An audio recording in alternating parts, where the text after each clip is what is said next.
자, 우리 오늘 또 인사하면서 시작하실까요? 네. 자, 다 같이 인사 한번 하십시다. 반갑습니다. 반갑습니다. 오늘은 빌립보서 1장 19절에서 26절 말씀. 네. 이게 오늘 논쟁거리가 될 만한 구절이 꽤 많아요. 네. 그리고 저는 읽으면서 우리 한글 개역 개정 성경 번역이 좀 아쉽다 하는 부분들도 있어요. 좀 이렇게 많은 것 같아요. 어쨌든 한 구절 한 구절 우리가 살피면서 한번 이 말씀을 정리해 보겠습니다. 전체 안 읽나요 한번? 전체? 전체 읽는 거? 좋습니다. 우 목사님 이제 한번 해주시죠. 예. 네, 읽겠습니다. 여러분도 성경을 펴서 같이 성경 본문을 한번 읽으면 도움이 좀 될 것 같습니다. 읽겠습니다. 이것이 너희의 간구와 예수 그리스도의 성령의 도우심으로 나를 구원에 이르게 할 줄 아는 거로 나의 간절한 기대와 소망을 따라 아무 일에든지 부끄러워하지 아니하고 지금도 전과 같이 온전히 담대하여 살든지 죽든지 내 몸에서 그리스도가 존귀하게 되게 하려 하나니 이는 내게 사는 것이 그리스도니 죽는 것도 유익함이라. 그러나 만일 육신으로 사는 이것이 내 일의 열매일진데 무엇을 택해야 할는지 나는 알지 못하노라. 내가 그 둘 사이에 끼었으니 차라리 세상을 떠나서 그리스도와 함께 있는 것이 훨씬 더 좋은 일이라. 그렇게 하고 싶으나 내가 육신으로 있는 것이 너희를 위하여 더 유익하리라. 내가 살 것과 너희 믿음의 진보와 기쁨을 위하여 너희 무리와 함께 거할 이것을 확실히 아노니 내가 다시 너희와 같이 있으므로 그리스도 예수 안에서 너희 자랑이 나로 말미암아 풍성하게 하려 함이라. 좋습니다. 네. 자, 이 말씀을 우리가 한번 정리를 해보겠습니다. 네. 이제 19절 말씀을 보시면 네. 읽으면 뭐 큰 문제가 되지 않을 것 같지만은 논쟁이 될 만한 단어가 하나 등장해요. 그게 뭔가 하면 19절에 나와 있는 구원이에요. 구원. 구원에 이르게 할 줄 아는 거로 네. 여기서 말하는 이 구원이 무엇을 의미할까? 우리는 우리 마음에 일반적으로 담겨있는 심상이 있잖아. 구원하면 종말론적인 구원. 예수 믿고 살다가 영원한 아들의 나라로 들어가는 것. 그걸 구원이라고 생각하고 이 단어는 그걸 의미할 거라고 보통 사람들은 그냥 읽고 넘어갈 거예요. 그런데 그게 아니다라고 하는 강력한 반론들이 존재합니다. 우 목사님, 요 구원에 대한 전통적인 어떤 이해와 좀 다른 차원에서의 어떤 주장들, 그거 좀 한번 정리해 주십시오. 지금 학자들 사이에서는 뭐 팽팽하게 두 가지 의견이 지금 대립이 되고 있는데요. 이 내용을 여기서 이 구원을 어떻게 보냐? 세번역 성경을 보니까 나는 여러분의 기도와 예수 그리스도의 영의 도우심으로 내가 풀려나리라는 것을 압니다. 이렇게 돼 있어요. 근데 여기서 구원을 이 소테리아라는 단어를 일반적으로 우리가 사용하는 종말론적 구원으로 사용한 것이 아니라 이 지금 바울이 수감되어 있는 이 상태에서 석방되는, 그러니까 풀려나게 될 것을 지금 구출된다라는 어떤 의미로서 지금 사용하고 있다라는 쪽이 강력한. 한편으로는 또 우 목사님 설명을 들으니까 그게 맞는 것 같기도 해. 왜냐하면 19절 자체로만 보더라도 너희의 강구와 예수 그리스도의 성령의 도우심으로 사도 바울이 구원받는 게 아니잖아. 그렇죠. 이미 지금 구원받은 사도잖아. 그렇죠. 예수 그리스도의 복음을 전하는. 이런 차원에서 보면 여기서 말하는 이 구원은 물리적인 감옥에서 하나님 은혜로 빠져나오는 것. 그렇게 보는 게 또 맞는 것 같기도 해요. 우리 박변 전사님 여기에 대한 어떤 이런 주장에 대한 또 다른 제 반론이 있습니까? 원래 전통적인. 원래 전통적인 입장. 저는 이게 구원이 우리가 말하는 종말론적 구원이라고 생각을 합니다. 이 단어가? 예. 우리가 흔히 구원을 얘기했을 때 하는 예수님을 딱 영접했을 뿐만 아니라 이 삶을 살아가는 것도 구원의 삶이라고 표현을 하고요. 그리고 또 하나님을 만났을 때 그렇게 또 그것도 또한 구원이라고 이렇게 얘기를 해요. 그래서 이 구원은 예수님을 만난 그 구원이 아니라요, 어떤 삶을 통틀은 그런 구원을 얘기할 수가 있어요. 왜 이게 그래서 감옥에서 풀려나는 게 아니냐? 여러분들 다음 구절 보시면은 21절, 20절에서 25절까지 쭉쭉 보시면요, 바울이 그런 고민을 하는 면이 나요. 내가 죽느냐 사느냐 그것이 문제다. 나 알 수 없다. 해결할 수가 없어. 뭘 선택해야 될지 모르겠어. 만약에 풀려나가기를 원했다고 한다면 나 죽느냐 사느냐 고민할 이유가 없는 거죠. 아, 그러니까 쉽게 말해서 이 단어가 감옥에서 빠져나오는 그런 차원에서의 구원이라고 확신한다면 왜 또 사느냐 죽느냐를 또 고민하겠느냐 이 말이죠. 네, 그리고 예. 나중에 이제 결론을 내지 26시간. 근데 내가 나오기로 결정했어. 왜냐하면 이게 여러분 빌립보 교인들에게 더 큰 유익이 되거든요 하면서 이때 결정을 하는 거예요. 이런 확신을 가지고. 그렇기 때문에 처음에 구원은 하나님께서 지금 감옥에 있지만 여전히 나에게 여러분의 기도와 성령의 인도하심으로 내가 기뻐할 수 있고 여전히 내가 할 수 있는 것들을 할 수가 있습니다 라고 의미하는 게 맞는 표현 아닌가 싶습니다. 종말론적인 구원. 네, 쉽게 말해.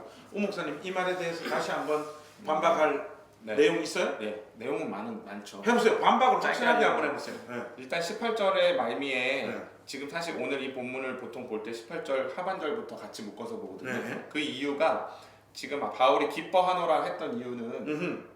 자기가 감옥에 있는데도 복음의 진전이 있었어요. 있었지. 그게 지난 시간에 했던 겁니다. 어허. 그 뒤에 기뻐하고 또한 기뻐하리라 할 때 뒤에는 미래 시대예요.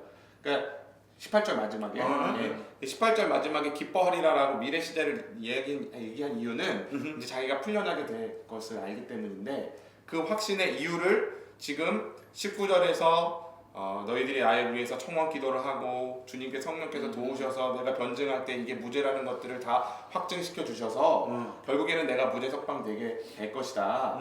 그것을 나는 기뻐한다. 이렇게 하면서 이 19절을 기준으로 18절 19절을 기준으로 앞에는 감옥에 있을 때의 기쁨 그래도 복음의 진전이 있으니까 이 이후는 감옥에서 풀려났을 때의 기쁨의 미래적인 어떤 그 내용들을 지금 설명하는 거고 박 전사님 말씀하셨던 것처럼 그러면 중간에 고민하는 이야기를 왜 하냐라고 했죠. 저는 이거는 바울의 어떤 수사법이라고 생각합니다. 19절이 이제 나는 구원에 이르게 나는 풀려날 것을 확신하는데 그 이유들이 무엇인지 그리고 내가 그 안에서 왜 풀려나는 것이 또 기쁨인지에 대한 이유를 설명하기 위해서 바울은 문답식으로 이야기를 많이 하잖아요. 자기가 질문하고 답하고 그러니까 이것이 죽느냐 사느냐 그것이 문제로다 하는 거를 지금 쓰면서 고민하는 게 아니라 바울은 결론이 났습니다. 자기가 풀려나서 너희들에게 다시 간다라는 게 유익이라는 걸 알아요. 그래서 하나님께서는 그렇게 나를 구제 석방시키실 것이라는 것을 확신하는 거고 그래서 이 부분은 이 구원을 그 소테리아를 구출 풀려나다로 보아야만 이 19절 이하의 내용들이 이해가 된다는 거죠. 저는 그렇게 생각을 합니다. 네. 그런데 네. 모르는 게 아니라 빌립보서 안에서는 네. 소테리아라고 하는 이 구원이라고 하는 단어가 물리적인 공간에서 안전하게 빠져나오는 의미로 사용되어진 적이 한 번도 없어요. 오, 그래요? 네. 이 단어는 100% 빌립보서 안에서는 종말론적인 구원을 뜻하는 단어로 사용되어져 있어요. 근데 그것은 논리적으로 좀 안 맞는 게 왜 안 맞아요? 빌립보서에서 단 한 번만 사용된 단어들이 신약성경 통틀어서 신약성경 통틀어 지난주에 확정함이라든 이런 단어는 단 한 번밖에 사용이 안 됐어요. 그렇기 때문에 빌립보서에서 한 번 사용됐다고 해서 그 단어는 그러니까 소테리아가 빌립보서에서 그런 용례로 사용된 적이 없다고 해서 이 단어들 구출이 아니다라고 단정지을 수 있는 논리적 근거는 없는 것 같습니다. 그런데 19절과 20절이 이어진단 말이죠. 네. 그리고 일반적으로 자꾸 이제 이게 감옥에서 빠져나오는 그런 차원에서의 구원이다라고 이 단어를 설명하는 이유가 종말론적인 구원의 개념을 자꾸 사람들이 오해하고 있어요. 어떻게 오해를 하느냐? 죽어서 천당 들어가는 것, 그게 종말론적인 구원이라고 생각하는데 사도 바울이 바울 서신에서 그 구원에 대해서 설명할 때는 죽어서 아들의 나라로 최종적으로 하나님 품에 안기는 그런 차원에서의 구원이 아니라 이 땅에서 믿음으로 사는 이 삶, 그리고 마지막 하나님 품에 안기는 이것을 연속선상에서 이걸 총체적으로 구원으로 본단 말이죠. 제가 볼 때는 여기서 말하는 이 구원은 감옥에서 빠져나오는 구원이라기보다는 말 그대로 구원을 의미해요. 이 땅에서 믿음으로 쭉 사는 그 삶이 20절이잖아. 맞습니다. 나의 간절한 기대와 소망을 따라 아무 일에든지 부끄러워하지 아니하고 지금도 전과 같이 온전히 담대하여 살든지 죽든지 내 몸에서 그리스도가 존귀하게 되는 것. 이게 구원인 거야. 이게 구원의 삶이고 이 삶을 살다가 나는 하나님 앞에 서게 되기를 원하고 또 그렇게 될 줄로 믿는다. 이 말 아닌가? 저는 목사님 담임 목사님 말씀하시는 걸 들으니까 네. 오히려 더 이렇게 우 목사님 말씀하셨던 구출의 개념에 더 가까워지는 것 같은 느낌을 받거든요. 아니 왜냐면 세번역 우승준한테 쓴 거야? 그 세번역 성경을 보더라도 네. 세번역 성경의 19절의 번역이 나는 여러분의 기도와 예수 그리스도의 영의 도우심으로 내가 풀려나리라는 것을 압니다. 이렇게 이야기를 하고 있어요. 그래서 세 번역은 완전 우리 개혁 개정 성경하고는 다르게 뉘앙스가 좀 다르죠. 뉘앙스가 확 다르네. 사실 개혁 개정에서 구원이라는 단어를 써서 그렇지. 그렇지. 뭐 그것을 구출로 읽어도 문제는 거리가 없습니다. 없어. 개혁 개정도. 예. 왜냐면 목사님 말씀하셨던 하나님 나라의 개념이 이미와 아직 사이에 대한 간극을 말씀하셨는데 지금 사도 바울이 처해 있는 상황은 사실은 아직이라는 개념보다는 이미의 개념으로 이해하게 되면 그 구원으로 보더라도 구출의 뉘앙스로 읽어도 큰 무리가 없어 보입니다. 자 그러면 길게 이야기해봐야 주장만 왔다 갔다 하니까 깔끔하게 여기서 투표 한번 붙여봅시다. 자, 이 구원은 감옥에서 빠져나오는 구원이다 라고 생각하는 사람 손 들어. 손을 굳이 들 필요가 있나요? 그렇게 주장하고. 잘못 들었어. 아니 나만 이거 들었어요. 너희들 어젯밤에 전화했지. 나 연맥이려고 전화했지. 톡은 좀 했는데. 아니 그럼 잘못 들었어요. 박병원 전사님은 예. 이게 저하고 뜻이 비슷한 거예요. 네, 이 종말론적인 구원이다. 너무 좁게 본 것 같습니다. 포괄적인 구원이다. 이런 거. 두 사람은 감옥에서 빠져나오는 구원이다. 어제 우리가 잘림의 은혜에 대해서 이야기를 했잖아요. 네. 너 둘이 나가. 자, 이게 여러분 팽팽해서 어떤 입장을 취해야 될지 사실 저희들도 잘 모르겠는데 이것은 각 사람의 가진 이성적 사고, 신앙의 양심에 따라 어떤 입장을 결정하는 게 맞는 것 같아요. 둘 다 괜찮은 거죠? 우리가 없을 것 네, 같습니다. 네. 예. 그리고 그러다 보니까 또 어떤 사람은 이 구원은 감옥에서 빠져나오는 것과 종말론적인 구원 두 개를 다 의미한다. 또 이런 원수들도 있더라고요. 그런 학자들도 얍삽해요. 그거는 얍삽한 겁니다. 그거는 얍삽한 거니까. 자, 여러분 그럼 좋습니다. 우리 옵션이 세 개가 있는데 하나는 감옥에서 빠져나오는 것을 의미한다. 하나는 종말론적인 구원을 의미한다. 세 번째는 둘 다다. 여러분의 입장은 어떤 건지 여러분들 댓글에 좀 이렇게 입장을 이렇게 남겨주시면 좋겠습니다. 우리가 한번 확인도 하고 그렇게 한번 생각들을 좀 나눴으면 좋겠습니다. 좋습니다. 그래서 1번은 감옥, 2번은 구원, 세 번째는 둘 다. 이런 정도로 여러분 댓글을 남겨주시면 좋겠습니다. 어쨌든 좋습니다. 19절을 대략적으로 우리가 그렇게 이해를 하고 20절, 21절 고백이 이 고백이 깊잖아요. 나의 간절한 기대와 소망을 따라 아무 일에든지 부끄럽지 아니하고 지금도 전과 같이 온전히 담대하여 살든지 죽든지 내 몸에서 그리스도가 존귀하게 되게 하려 하나니 이는 내게 사는 것이 그리스도니 죽는 것도 유익함이라. 일단은 20절과 21절의 약간 구조에 대해서 우리 박병원 전사님 좀 설명해 주세요. 네, 여러분 그 20절에 보시면 이게 바울이 두 가지를 20절에 이렇게 얘기를 하고 21절에 결론이 이렇습니다. 내가 18절에서 20절에 말한 이 마무리를 21절에 한 문장으로 그냥 딱 멋진 말로 합니다. 20절에 보면 이 두 가지를 바울이 꼭 하기를 원한다라고 하는데 첫 번째가 뭐냐면 아무 일에든지 부끄럽지 아니하고라고 이렇게 얘기를 해요. 그리고 두 번째가 뭐냐면 내가 지금까지도 그래 왔듯이 이후로도 담대하게 그리스도를 존귀하게 그리스도께 영광 돌리고 그리스도께 칭찬받는 그런 삶을 내 앞에 어떤 일들이 벌어질지 모르겠으나 그렇게 살겠습니다라는 이런 고백들이 있어요. 여기 담대하게라는 말이 바울이 계속해서 사용하고 있는데 이때 그 헬라 시대 때 쓰이던 단어로서 헬라 시대에는 그런 게 있었대요. 사람들 앞에서 아고라 광장 있지 않습니까? 거기서 자신의 의견을 막 얘기를 했다고 그래요. 그래서 이 바울의 이런 고백들을 보면은 그런 사람들 앞에서 내가 정말 예수 그리스도의 이님을, 그리고 내가 어떠한 상황이 있을지라도 이 상황이 나에게 어떠한 의미가 있는지 정말 고백하겠습니다. 나에게 어떤 현재 상황을 바라보는 것이 아니라 정말로 하나님께서 나에게 주신 그런 은혜와 감사를 가지고 앞으로도 살겠습니다. 심지어 죽음이 올지라도 이런 고백을 그 남겨주는 아고라 그 광장에서 내가 예수 믿는 사람이라고 하는 것을 부끄러워하지 아니하고 담대하게 자기의 어떤 예수 믿는 사람의 어떤 정체성을 네. 담대하게 이렇게 선포한다. 이런 설명을 들으니까 확실히 제가 가정 교육을 잘 시킨 것 같아요. 뭔 말인가 하면 우리 지호 지은이한테 딴 건 내가 신앙적인 교육은 안 시켜도 학교 가서 밥 먹을 때 반드시 기도하고 먹으라. 네. 애들이 그게 수치스러워 가지고 그쵸. 부끄러워 가지고 잘 안 하거든. 아빠 뭐 기도하니까 아들이 반찬 다 빼들어 간다. 기도하는 동안 그리고 기도하는데 아니 교회 댕기나 이러면서 매일 놀리는 거 그게 막 부담스럽대. 야 그런 거 부담스러워 하면 안 돼. 우리는 예수 믿는 거에 우리 인생의 가장 자랑스러운 거야.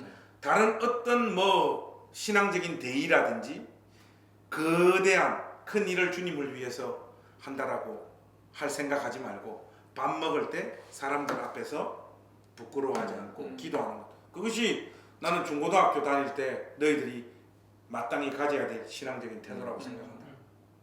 이거 딱 그거네 조건. 맞습니다. 그래서 로마서 1장 16절에 바울이 비슷하게 바울이 자기는 복음을 부끄러워하지 아니하노라 이렇게 얘기하잖아요. 네. 바울이 여기서 부끄러워하다라는 단어를 쓸 때는 어디서 이걸 채용하냐면 예수님의 말씀을 채용을 해요. 마가복음 8장 38절에도 보면 방금 말씀하셨던 것처럼 누구든지 이 음란하고 죄 많은 세대에서 나와 내 말을 부끄러워하면 인자도 아버지의 영광으로 거룩한 천사들과 함께 올 때에 그 사람을 부끄러워한다 이렇게 말씀하세요. 그래서 누가복음에서도 내가 또한 너희에게 말하노니 누구든지 사람 앞에서 나를 시인하면 인자도 하나님의 사자들 앞에서 저를 시인할 것이요 사람들 앞에서 나를 부인하면 하나님의 사자들 앞에서도 부인함을 받으리라 이렇게 얘기하고 있죠. 저는 요즘에 목사님 로마서 강의하시니까 로마서 1장 16절에 보면은 나는 복음으로 부끄러워하지 않습니다. 이 바울의 고백이 굉장히 또 연상이 됩니다. 그게 약간은 그런 뉘앙스가 담겨 있는 것 같아요. 예수님 당시나 사도 바울 당시에 예수님을 믿는다라고 하는 것이 사회의 어떤 마이너리티, 그렇죠. 굉장히 이게 예수 믿는 사람이 별로 없을 뿐만 아니라 예수 믿는 사람입니다라고 고백을 하면 따라오는 불이익이나 이게 많았죠. 많았어요. 따가운 시선들이 막 주어지거나 심지어는 뭐 직장이 뺏기거나 더 심하게는 목숨까지 잃어야 되는 그런 상황에 내몰릴지라도 나는 복음을 부끄러워하지 않는다. 예수님을 부끄러워하지 않는다 하는 그 이런 것들 보면 사실 이게 우리 시대를 사는 신자들의 고백이 되기는 좀 어려운 측면이 있어요. 좀 우리나라 국회의원들 3분의 1이 예수 믿는 사람들이에요. 물론 뭐 다 개파이지만은 뭐 대부분 다. 그 보면 우리 한국 사회만 하더라도 크리스찬들의 비율이 굉장히 높을 뿐만 아니라 굉장히 정치적인 고위직에도 예수 믿는 사람들이 많이 들어가 있거든요. 그리고 우리가 뭐 교회 다닌다라고 하는 고백이 부끄러운 고백은 부끄럽거나 이렇게 위축이 될 만한 고백은 아니잖아요. 그렇죠. 그런데 그랬던 이 분위기가 워낙 지금 뭐 신천지 이꼴 그냥 교회 이렇게 생각하는 분들도 많고 또 우리가 뭐 신천지를 꼭 비난할 것도 아니고 개신교가 사회적인 이미지가 막 이렇게 추락되고 있는 이런 상황 속에서 어떤 의미에서는 이게 나는 예수 믿는 거 사람들 앞에서 부끄러워하지 않는다 하면서 부끄러운 짓을 그냥 막 그냥 정당화시키는 이런 방향으로 이 말씀을 몰고 가면 안 될 것 같아요. 그렇죠.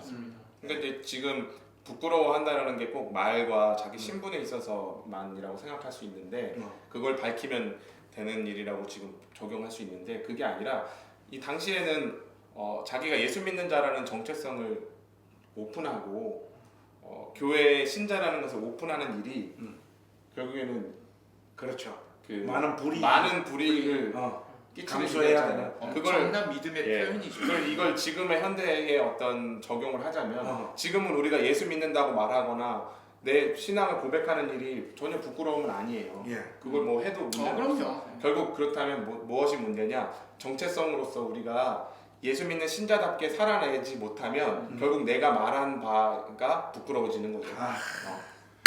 보니까 그래서 두 번째가 있잖아요. 그리스도만 존귀케 하는. 그렇죠. 하나 더 있잖아요. 그리스도를 존귀케 하는 그런 모습. 그렇죠. 그러니까 부끄러움만 안 하고 내가 예수 믿는다고만 말하지 그리스도는 존귀케 되지 않는 삶을 살면 결국 그게 부끄러움이 되죠. 근데 어쨌든 이 20절의 그 구절을 그대로 가져온다면 네. 내 삶이 수치를 당하고 네. 내 삶이 바닥을 찍더라도 네. 또 고난을 감수하는 삶을 산다고 할지라도 내 삶을 통하여 그리스도의 명예와 그리스도께서 존귀케 되어진다라면 나는 그렇게 살고 싶다라고 하는 고백인 것 같아요. 근데 21절에 나와 있는 표현은 어렵진 않아요. 어렵진 않는데 여기서 보면 내게 사는 것이 그리스도니. 여러분, 내게 사는 것이 그리스도니. 이게 뭔 말이야? 그리스도가 내 안에서 산다는 말이 이게 뭐예요? 이게 영어 성경 NLT가 좀 선명하게 이렇게 나와요. Living means living for Christ. 사는 것은 그리스도를 위하여 사는 것을 의미한다. 이렇게 돼 있거든요. 그러니까 내게 사는 것이 그리스도라는 것은 내가 그리스도를 위하여 사는 삶을 의미하는 거예요. 바로 그런 삶은 죽는 것도 유익하다. 죽는 것도. 근데 여기 또 영어 성경으로 보니까 die is even better. 여기에 비교급을 강조할 때 even이라고 하는 요거 토익 시험에 많이 나옵니다. even, much 이런 거 가능해. 근데 요 앞에 뭐 하면 땡 되는 거예요. 땡 맞나? 어쨌든 네. 영어에서 비교급을 강조할 때 보통 even, much 요거 토익 시험에 어쨌든 많이 나온다는 거예요. 그래서 이 구절은 내 삶 전체의 의미와 목적이 결국 그리스도시다라는 이야기잖아요. 그렇기 때문에 심지어 죽음도 그리스도를 위한 것이 분명하다. 만약 내가 죽게 되더라도 그것은 주께서 어떤 목적을 이루기 위함일 것이다. 그러니까 유익이 된다. 유익 자체가 내게 기준이 있는 것이 아니라 그리스도, 예수님과 주의 나라의 그 유익의 여부가 달려 있다는 거죠. 그러니까 바울의 사고 방식은 거기에 지금 꽂혀 있기 때문에 죽는 것이 별로 두렵지 않은 것. 좋습니다. 네. 아니 이 정도로 20절, 21절을 정리하고 근데 22절이 나는 읽어도 난해하죠. 한 번에 이게 뭔 말인지 싹 안 들어와요. 22절 한번 봅시다. 네. 그러나 만일 육신으로 사는 이것이 내 일의 열매일진데 무엇을 택해야 하는지 나는 알지 못하노라. 뭔 말인가 알겠어요? 이거 그냥 봐서는 저도 무슨 뜻인지 잘 모르겠더라고요. 목사님 그러면 22절이 정확하게 무슨 의미인지를 좀 문장을 좀 풀어주세요. 제가 원문을 살려서 좀 번역을 한 것을 가져왔습니다. 그러니까 여러분 이게 중요합니다. 오 목사님이 원문을 풀어서 해석한 게 아니라 어떤 학자께서 원문을 풀어놓은 것을 보고 지금 컨닝을 했다. 그 말입니다. 이게. 여러분 자료가 좋은 게 많아요. 네. 원어를 꼭 열심히 공부하진 않아도 됩니다. 맞습니다. 한번 해드릴게요. 예. 제가 우리 사우스 웨스턴 박병원 전사님한테도 확인한 내용입니다. 좋습니다. 한번 봅시다. 자 여기서 그러나로 시작하잖아요. 네. 그러니까 앞에 죽는 것도 이익이다를 훨씬 더 유익하다. 예, 그걸 붙여놓고 제가 설명을 해볼게요. 죽는 것도 유익이다. 그러나 내가 만일 육신으로 산다면 이 땅에서 그냥 계속 살게 된다면 더 많은 열매를 맺게 하기 위함일 것이다.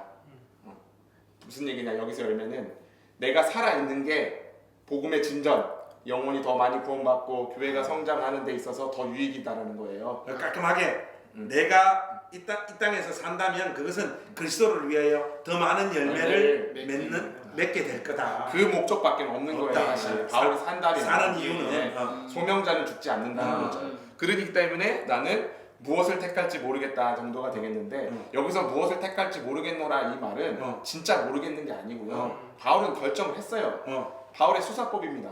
질문하는 거예요. 내가 지금 죽는 게 나한테 유익인 걸 알아. 사실 차라리 죽는 게 나아. 이렇게 고통스럽게 사는 것보다는. 그러나 사는 게 유익하다면 그것은 주의 나라가 확장되는 것 때문일 것이니 난 사실 그걸 결정할 거야. 그러나 여기서는 지금 질문을 던지고 답하는 어떤 형식으로 무엇을 택할지는 모르겠다 하면서 뒤에는 결국엔 뭘 택합니까? 교회의 유익을 위해서 내가 사는 게 더 유익하다는 걸 선택하게 된다는 거죠. 예. 저는 고민했다고 생각합니다 이거. 쓰면서 진짜 진짜 몰랐어요. 쓰는 중에? 아니요 자기의 어떤 과거 진짜 이건 진심이에요. 아니 고민했겠죠 당연히. 근데 저는 아니 가만히 있어. 그래서 뭔 말이에요? 좀 깔끔하게 22절을 좀 깔끔하게 한번 뭐가 어려워요. 그러니까 22절을 이렇게 블라블라블라 설명 많이 해주셔가지고 뭔 말인가는 대략 알겠는데 깔끔하게 한번 해석을 해달라고 22절을. 그러나 내가 만약 육신으로 산다면 산다면 더 많은 열매를 맺도록 하기 위함일 것이라. 그렇죠? 그래서 무엇을 택할지 모르겠다. 여기서 무엇이냐고. 죽는 걸 택할지 사는 것을 사는 걸 택할지. 택할지. 예. 목사님 그 좋아. 그러면 잠깐만. 좀 좋은 번역 없어요? 네, 공동번역 공동번역. 네. 설명한 비슷한 내용 중에 것 같은데. 가장 비슷한 것 같습니다. 네. 공동번역 개정판 읽어드리면 네. 그러나 내가 이 세상에서 더 살아서 보람 있는 일을 할 수 있다면 과연 어느 쪽을 택할지는 모르겠습니다. 이렇게 번역을 하고 있어요. 그러니까 우 목사님이 지금 설명한 것과 공동 번역이 매칭된다고 볼 수 있습니까? 네, 맞습니다. 아, 이 둘이 어제 전화 많이 하네. 우리 박변 전사님 요. 저는 뭐 그냥 네. 심플하게 네. 하면 죽느냐 사느냐 그것이 문제로다. 그거죠. 주판 딱 탱겨봤는데 21절에 보니까 그러잖아요. 죽는 것도 이득이에요. 이득 딱 해보니까 죽어도 좋아. 더 좋아. 네, 심지어 더 좋아. 근데 만약에 살면은 또 빌립보 교인들에게 도움이 되기가 또 좋아. 그러니까 죽는 거 사는 게 나 고민을 못하겠어. 이런 고민이 담겨져 있는 거예요. 그래서 그게 23절에 그냥 이어지는 것 같아요. 네, 맞습니다. 보면 끼었다. 내가 둘 사이에 끼었으니 이게 네. 죽느냐 사느냐 이 사이에 끼었는데 차라리 세상을 떠나서 그리스도와 함께 있는 것이 훨씬 더 좋은 이게 일이라 개인적인 바람이죠. 그렇게 하고 싶구나. 네. 자 여기서 우리가 지금 바로 주님 오시거나 지금 바로 죽어서 천국하고 싶습니까? 아니면 이 땅에서 조금 더 삶을 살고 싶습니까? 깔끔하게 말해. 솔직하게 얘기해 드릴게요. 솔직하게. 저는 주님 앞에 가고 싶습니다. 지금 바로? 왜? 왜? 너무 힘들어요. 왜 힘들어? 왜 힘들어? 우리 우 목사님이 최근에 슬기가 태어나서 평화하고 슬기하고 그 연년생이라 지금 이거 저녁 새벽까지 잠도 못 자고 아이들 케어하는 그것 때문에 우리 우 목사님이 더 힘들다는 거예요. 그래서 주님 앞에 가고 싶다고. 예, 그러나 제가 살아 있는 것이 평화와 슬기와 슬기에게. 저희 집사람에게 더 유익이기 때문에 꼭 참고 깔끔하게 끊는 이럴 때 제가 잘 사용하는 표현이 있죠. 지랄하는. 뭐 하는 거요? 깔끔하게. 요게 이렇게 적용이 확 되네. 박 전사님 장가는 한번 가보고 죽어야 될 거 아니야. 오늘 전국에 계신 공개 공개 구원 2차. 네. 조금 더 살다가 주님한테 가는 걸로 하겠습니다. 그 이유가 뭔가 결혼은 네, 뭐 결혼을 한번 해봐. 해보고. 남들 다 해보는 거 저도 한번 해봐야죠. 근데 결혼을 할 수 있을 것 같아? 기도 중입니다. 모든 것이 다 주님의 뜻이니 간절한 기도. 여러분의 기도가 이게 적용대로 하면 살든지 죽든지니까 결혼을 해도 감사 못해도 감사 이렇게 가야 되는 거 아닙니까? 아니 나는 바울이 아니잖아. 이 정도까지 아직 멀었고 이 정도 고백은 안 되고. 오케이 좋아. 우리 김영근 전사님. 저는 약간 성격이 워낙 약간 좀 그래서 그런지 저도 죽는 게 더 좋다고 생각을 기본적으로 하는 사람입니다. 왜냐면 이제 그 성경에 적혀 있는 내용들만 보더라도 바울도 오늘 본문에서도 죽는 게 자기에게 더 좋다고 이야기하고 있잖아요. 그러니까 물론 간접 경험이긴 하겠지만 분명히 꿈꾸고 있는 하나님 나라가 너무너무 좋다라는 거를 성경이 계속해서 이야기하고 있기 때문에 사실 저희가 이미 왔지만 또 아직 오지 않은 것들 그 부분은 모르는 부분이잖아요. 그래서 그거를 빨리 경험해보고 싶다는 생각이 있어서 빨리 죽는 게 좋지 않나라는 생각을 하고 있습니다. 목사님은 어떠십니까? 제 고백은 사도 바울의 고백과 똑같아요. 할렐루야. 역시라니 목사님. 단목은 아무 하는 게 아니야. 아. 좋습니다. 자, 그래서 24절 보시면 내가 육신으로 있는 것이 너희를 위하여 더 유익하다. 내가 하나님 앞으로 가고 싶은 게 훨씬 더 나의 큰 바람이지만 육신으로 있는 것이 너희를 위하여 더 유익하다. 그렇게 고백합니다.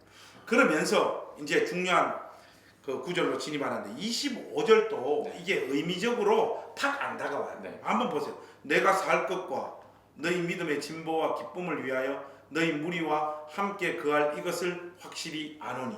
도대체 아노니가 뭘 안다는 말이야 지금.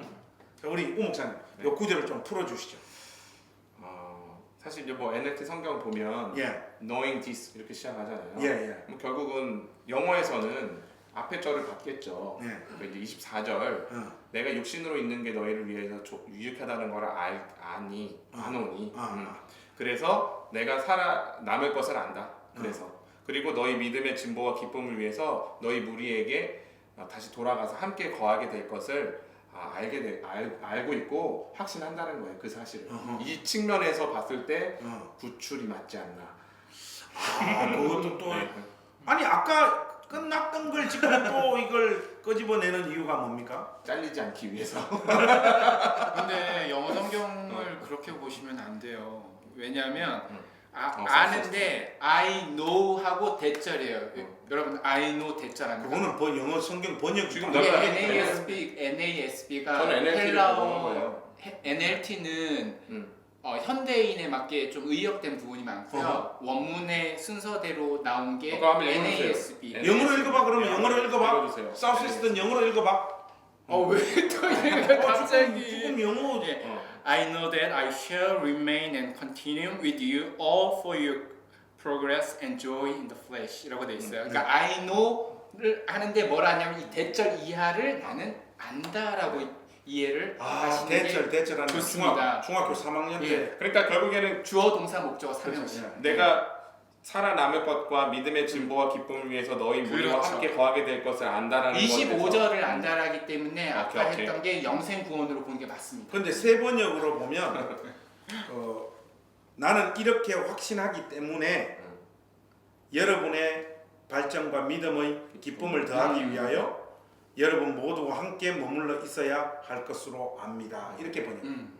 공동 번역은 네. 이런 확신이 섰기 때문에 나는 살아남아서 여전히 여러분과 함께 지내게 되리라고 생각합니다.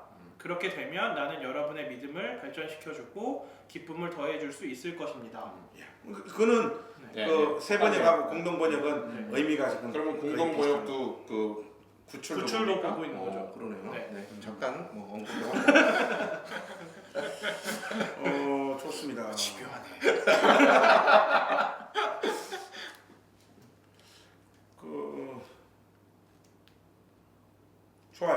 좋아. 이런 정도면 25절의 의미를 우리가 좀 네네. 자랑한 것 같고 정리한 것 같고. 네네. 자 이제 26절 마지막으로 네. 보면 내가 다시 너희와 같이 있으므로 이게 이제 돌아가면 그리스도 예수 안에서 너희 자랑이 나로 말미암아 풍성하게 하려 합니다. 이게 뭔 말이야? 그러니까 사도 바울이 그들 빌립보 교회 식구들에게 다시 돌아가게 되면 네. 너희들이 그리스도 예수 안에서 나를 자랑할 이유가 많아질 것이다. 그 말이에요? 너희의 자랑. 아니 너희 자랑이 뭘 의미해요? 이거는 말씀을 하나하나 제가 이렇게 보시면요. 제가 여러분들에게 가면은 25절에 그러잖아요. 내가 무슨 이득이 있냐? 여러분들의 믿음의 진보, 성장이 있습니다. 그리고 기쁨이 누릴 수 있을 거예요. 내가 여러분들과 함께 있으므로. 그래서 26절에 그러는 거예요. 같이 있으므로 예수님 앞에 여러분들이 섰을 때 여러분에 대해서 예수님께 자랑할 수 있을 거예요. 예수님, 내가 이 땅에서 이 삶을 이렇게 믿음의 삶을 살아왔습니다. 이런 자랑들이 우리들이 함께 동역하고 사역하고 만나는 그날에 더 풍성해지고 그런 열매들이 많이 맺힐 수 있을 겁니다라고 하고요. 그 뒤로 이제 바울이 여러분들 이렇게 사십시오라고 빌립보서를 진행해 나가게 시작합니다. 실질적인 사역의 동참을 말씀하시는 네, 맞아요. 저는 이게 좀 더 이제 저 전사님 얘기한 부분 동의하고 좀 더 이제 오늘 문맥에서 보자면 앞에서 바울이 열매 이야기를 하잖아요. 그러니까 결국 바울이 풀려난다는 전제에서 풀려나서 가게 하시는 하나님의 큰 뜻은 바울로 말미암아 더 열매가 많이 맺히게 하기 위함이라는 거죠. 즉 여기서 믿음의 진보와 기쁨은 그러니까 이 빌립보 교인들이 사도 바울이 돌아오게 됨으로써 누리는 더 많은 자랑거리는 결국 사도 바울이 오게 돼서 빌립보 교회 안에 더 구원받는 자의 수가 더 늘어나고 그런 하나님 나라 확장이라는 열매가 더 많이 맺힐 것이라는 차원에서 자랑거리가 더 많아진다라는 뜻이 아닐까 이렇게 생각을 합니다. 그 쉽게 말해서 그 예수님께서 사도 바울을 통하여 역사하고 있기 때문에 그렇죠. 그리스도 예수 안에서 너희들은 자랑할 거리를 많이 가지게 될 거다. 네. 이 의미입니다. 네, 맞습니다. 예, 그죠? 네. 좋습니다. 그런 면에서 저는 개인적으로 오늘 말씀 보면서 느꼈던 거는 이제 후반부에서 나오는 주된 이야기들이 바울이 논지를 펼치고 있는 내용들이 나는 죽는 것과 사는 것 중에 어느 게 내게 유익한지 모르겠다라고 하면서 결국은 사는 쪽이 더 유익함을 택하잖아요. 그게 빌립보 교인들 때문이라고 이야기를 하잖아요. 빌립보 교인들에게는 내가 사는 게 더 좋기 때문에 나는 죽음이 아니라 삶을 택하겠다라고 이렇게 이야기하고 있는 부분과 지금 26절 내용이 연결되는 부분은 이 바울의 선택을 빌립보 교인들이 본받기를 바라는 거를 전제하고 있다는 생각이 들어요. 그래서 빌립보 교회 안에 이제 저희가 계속 진행해 나가게 되면 문제가 있잖아요. 저 지난 시간에도 언급했듯이 연합하지 못하는 문제가 있는데 이 연합하지 못한 문제가 결국은 자기 자신을 더 드러내려고 하는 상대방의 이익보다는 내 이익을 먼저 생각하려고 하는 문제들에서 발전하는 문제들이 많으니까 내가 내 이익이 아니라 너희 이익을 위해서 삶을 택한 것처럼 너희도 그렇게 택하게 되면 여기에 나오고 있는 그 자랑이 더 교회가 자랑스러워지고 더 교회가 사랑스러워져 가는 과정이니까 그런 의미를 담고 있지 않나 이런 생각이 들었습니다. 어쨌든 이 사도 바울이 그죠, 죽고 사느냐 하는 문제 앞에서 자기 유익의 관점에서 죽고 사느냐를 생각하지 않고 교회. 빌립보 교회 식구들을 생각하면서 자기의 삶의 방향이 결정되어지기를 원하는 것. 또 그것이 궁극적으로는 그리스도를 존귀케 하는 삶이 되기를 원하는 것. 신앙의 좀 어떤 이타성이라고 할까? 약간 그런 거 있잖아요. 보면 이게 아주 중요한 거예요. 왜냐하면 요즘은 너무 예수 믿는 신앙이 자기 자아를 만족시키기 위해서 기독교 신앙이 존재하는 것 같아요. 그래서 보면 우리 목회자들도 마찬가지예요. 보면 뭐 조금 이렇게 목회하다가 좀 더 나은 사역지가 나오고 이러면 금방금방 그냥 자리를 옮기고 하는 경우들이 참 많아요. 네, 성도들을 위해서 그 자리를 어떤 지키는 가는 게 좋지 뭐. 저도 근교에 가고 싶어요. 공개해서 그러네. 저를 저는 뭐하세요? 따라오고 방송이잖아요, 방송. 공개 청빙 지금 뭐 요청입니까? 왜 그러세요? 저는 세트입니다. 세트 저희 세트예요 다 이렇게. 그래서 너희들은 세트로 생각하지만 난 생각 안 해. 그 보면 인간적인 마음에 다들 큰게 가고 싶잖아. 좀 더 나은 환경에서 사역하고 싶고 하고 싶지만은 성도들을 생각해서 또 주님의 몸된 교회의 사역을 생각해서 그 자리를 지키는 또 이런 어떤 귀한 목사님들도 참 많잖아. 우리가 이런 것들을 맞습니다. 그러니까 목회를 자기를 증명하는 어떤 수단으로 사용하지 않고 성도들의 유익과 그리스도를 존귀케 하는 도구로서 우리가 어떻게 이게 목회의 여정도 걸어가야 되고 기독교 신앙이라고 하는 이 신앙도 다른 사람과 주님을 위해서 기독교 신앙을 추구하는 이 삶이 참 중요한 것 같아요. 어떤 뭐 그런 것과 관련해서 한마디 하고 싶은 이야기 없어요? 뭐 이제 어쨌든 바울이 오늘 제목처럼 그리스도께서 존귀케 되는 것을 간절히 원하잖아요. 예. 그래서 간절한 기대가 학수고대한다라는 뜻인데 목을 빼고 기다리는 뭐 이런 원어적 의미가 있다고 하더라고요. 그러니까 바울이 그리스도가 존귀케 되는 것을 간절히 원하는 게 결국은 자기 유익이 아니라 교회의 유익을 위해서 선택을 하는 거잖아요. 그러니까 우리가 그리스도를 존귀케 한다라는 게 너무 개인의 어떤 신앙에 국한돼 버리면 그리고 그걸 절대화시켜 버리면 교회나 신앙이 이제 절대화되고 종교화되는 그런 우가 범해지는 것 같아요. 그러니까 그 이야기를 왜 말씀드리냐면 현재 우리가 사실 예배하지 못하는 회중 예배하지 못하는 그런 과정 가운데 있잖아요. 그렇죠. 결국은 무엇을 위해서냐? 교회의 유익을 위해서죠. 왜냐하면 교회가 함께 예배함으로 인해서 발생될 수 있는 더 많은 리스크와 더 많은 어떤 복음의 회방들이 있을 것을 예상하기 때문에 지금 이렇게 매주 모여서 예배드리는 어떤 생명과 또 같은 우리의 이 어떤 그 행위들을 잠시 내려놓고 있는 거잖아요. 그러니까 결국 어떤 가치도 절대화시켜서는 안 된다. 그리스도가 존귀케 되기 위해서는 예. 이제 이런 의미로 조금 받아들이면 지금 우리가 같이 예배하지 못하지만 간절한 마음으로 각자의 자리에서 예배하고 있는 이러한 시기를 견디는 것도 어떻게 보면 교회의 유익을 위해서 감당해야 될 부분이 아닌가라는 생각이 듭니다. 그러니까 우리가 지금 코로나 때문에 예배를 못 드리는 네. 그리고 또 함께 모여서 예배를 안 드리는 이 삶을 선택한 것이 그리스도를 존귀케 하기 위해서 주님의 몸된 교회를 네. 위함으로 이 결정을 내린 건데 네. 또 어떤 한쪽에서는 보니까 예배의 가치는 절대로 포기할 수 없다. 네. 이래가지고 또 열심히 모이시는 분들이 계시더라고요. 그렇죠. 예. 그래서 지금 문제들이 또 나오고 있고 생기죠. 예. 이거는 뭐 어떤 것이 딱 옳다라고 예, 할 수는 말할 없죠. 수는 없지만은 안 드리는 게 옳은 거죠. 지금은 우리가 생각할 때 절대로 포기할 수 없다라고 하는 가치는 예수님밖에 없어요. 맞습니다. 예. 예수님밖에 없어요. 맞습니다. 교회도 주를 위하여 존재하고 네. 우리의 신앙도 주를 위하여 존재하는 것입니다. 네. 우리가 이런 결단 가운데 한국 교회가 지금 서는 것은 그리스도를 존귀케 하는 네. 나의 유익을 위한 것이 아니다. 네. 그죠? 좋습니다. 오늘 그 빌립보서 1장 19절에서 26절은 한 이 정도로 정리를 할까요? 네, 네, 네. 좋을 것 같습니다. 네. 하고 얘는 비밀을 하나 알려드릴까요? 내일